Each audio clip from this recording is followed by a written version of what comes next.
anak ko. Buhay na buhay ang anak ko at lumalaban. Oh, talaga? O sige nga, kung buhay nga yung anak mo, ba't di mo dalhin dito? Pakita mo kay Mr. Torres. Or better yet, ipakita mo sa lahat. Tulog.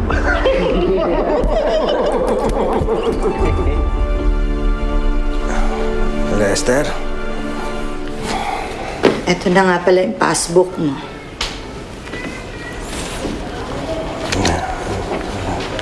Konting pera lang naman po withdrawin ko para pagawa yung bahay. Frankie, di mo naman kailangang magpaliwanag pa sa akin kung saan mo gagamitin yung pera. Ipinatago mo lang naman sa akin yan galing sa insurance ni Maricar. Matanda po nang niisip nyo. Tungkol sa pera ho ba yan? Hindi. Ang pinoproblema ko kasi yung apo ko, si Tetang. Ano problema ni Tetang?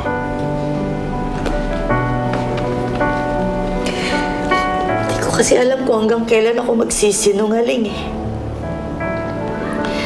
Totoong may pamilya na ang nanay niya. Si Marisa. Iniwan sa akin si Tetang. Sabi niya mag-a-abroad siya. Magbabakasakali daw siya sa abroad. Pero wala man lang pinadalang sulat, kahit isa. Basta na lang siya naglaho na parang bula. Nagtatanong na yung bata kung nasan daw ang nanay niya. Hindi ko masabi dahil ayoko siyang masaktan. Nagsisinungaling na tuloy ako. Lalong kung masasaktan nga yung bata. Ako nagpapadala ng sulat. Pagkapasko, pinadadalan ko siya ng card. Pag-birthday niya, pinadadalan ko siya ng laruan. Ng rubber shoes. Para lang maisip niya na mahal siya ng nanay niya. Frankie, ayoko masaktan ang apo ko. Ayoko masaktan si Teta. Sila ang ka-teammates namin? I would like to present to you your new teammates, Kulas and Topa Kids. Topa Kids? Pakito, Coach naman, hindi mo na maliit ko sila. Paano naman kung may mananalo? Ibulag pa tong isa. unang-una, hindi mo sila pwedeng maliitin dahil mas maliit ka sa kanila. Pangalawa, hindi na kayo nakakasiguro kung may hidden talent tong mga to. Malay nyo, pag nag-training tayo, saka lang lalabas yun. Coach, dalawa lang sila. Kulang pa na isa para sa team natin. 5 ba kailangan? 5. Coach naman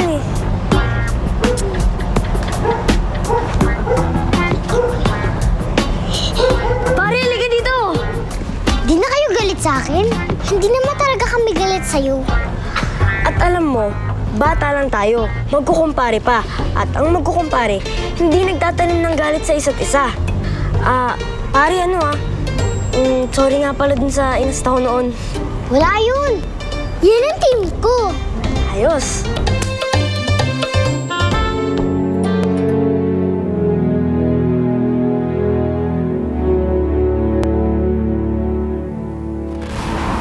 Hiro?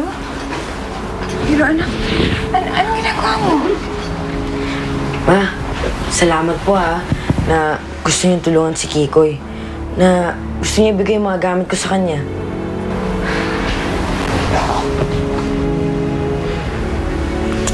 Ma, kailangan ko na po umalis. Saan ka pupunta?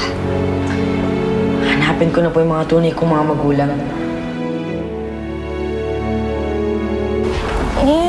Ma'am? Hello? Ma'am? Ma'am? Ma'am? Ma'am? Nananaginip yata kayo. Nag-uungol kayo Napanaginipan ko si Hiro, Yaya. Nandito siya, malakas siya. Nakakalakad na siya. Niyakap niya pa nga ako eh. Talaga, ma'am?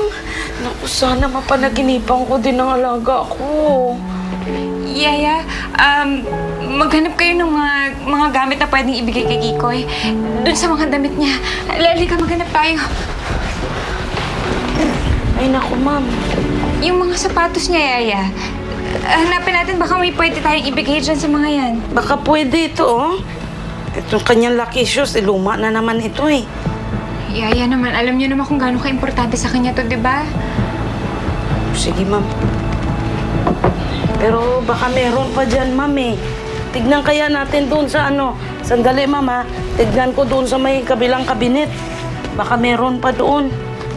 Sige, susama ako. Tutulungan na kita maghanap. Oh, sige.